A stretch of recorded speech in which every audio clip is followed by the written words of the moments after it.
जामनेरचं बस स्थानक आता फक्त बस स्थानक राहिलं नाही तर तो चोरांचा अड्डा झालाय. ज्यावेळेस भाऊंनी हे बस स्टँड बांधायला काढलं होतं त्यावेळेस त्यांनी आश्वासन दिलं होतं की बारामती सारखं आपण हे आपलं जामनेरचं बस स्टँड करणार आहे. बारामती सारखं तर जाऊ द्या, पण इथे लोकांची सुरक्षा राम भरोसे सोडली. हे इथलं जलमंदिर आहे, फक्त स्ट्रक्चर उभं केलंय पण तिथे प्यायला थेंबर पाणी नाही.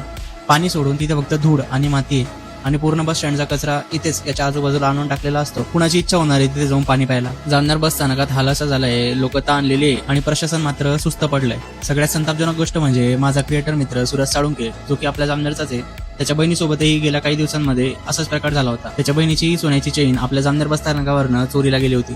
ज्यावेळेस त्यांनी प्रशासनाकडे कॅमेरे चेक करण्याची मागणी केली त्यावेळेस त्यांच्याकडून उत्तर आलं की इथे कॅमेरेच नाहीये, जिथे सीसीटीव्ही नाही, सुरक्षा नाही, मग ही नवीन इमारत कशासाठी उभारली? तर प्रशासनाकडे कॅमेरा लावायला तिथे निधी नसेल तर त्यांनी सामान्य जामनेरकरांना सांगावं, आम्ही स्वतः भीक मागून तुम्हाला तुमच्या भिकार प्रशासनाला कॅमेरा लावायला पैसे पुरवून देऊ, पण आमच्या मायबहिणी आणि त्यांच्या गळ्यातलं सोनं आम्ही सुरक्षित ठेवू.